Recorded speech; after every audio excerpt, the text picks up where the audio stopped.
मी रमेश मुकादम ग्रामोदय विचार माध्यमातून आज प्रकाश आंबेडकर वंचित बहुजन आघाडीचे नेते यांनी पोटनिवडणुकीच्या संदर्भात केलेले वक्तव्याबद्दल बोलण्याचा प्रयत्न करणार आहे. व्हिडिओ आवडला तर लाईक करा, सबस्क्राईब करा आणि फॉरवर्ड करा.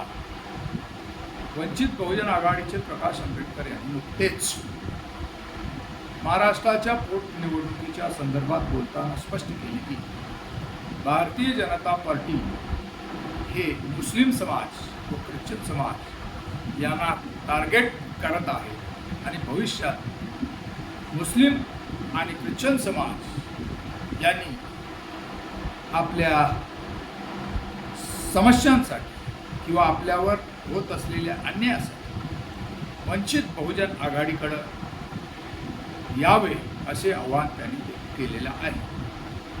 कारण संपूर्ण देशामध्ये आंबेडकरवाद आणि ब्राह्मणवाद म्हणजे मनुवाद किंवा भांडवलदार वाद अशीच लढाई चालू आहे आणि लोकशाही वाचवण्यासाठी आंबेडकरवाद हा महत्त्वाचा आहे.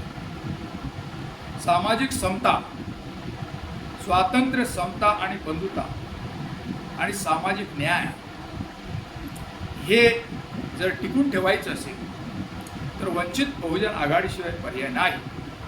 म्हणून मुस्लिम समाज तथा ख्रिश्चन समाज यांनी वंचित बहुजन आघाडीकडे यावे, निवडणुकीला त्यांना बळ द्यावे, जेणेकरून संसदेमध्ये त्या समाजाचे प्रश्न वंचित बहुजन आघाडी मोठ्या जोमाने आणि उत्साहाने उभारू शकते, मांडू शकते. बघूया आता प्रकाश आंबेडकर यांनी केलेलं वक्तव्य आणि त्यांनी केलेले मुस्लिम समाज आणि ख्रिश्चन समाज यांना आवाहन आणि आगामी काही निवडणुकीमध्ये किंवा पोटनिवडणुकीमध्ये किंवा 2029च्या लोकसभेच्या निवडणुकीमध्ये हे समाज कशा प्रकारे वंचित बहुजन आघाडीच्या पाठीशी उभे राहतात आणि वंचितची ताकद वाढवतात हे थोड्याच दिवसात समजून येणार आहे.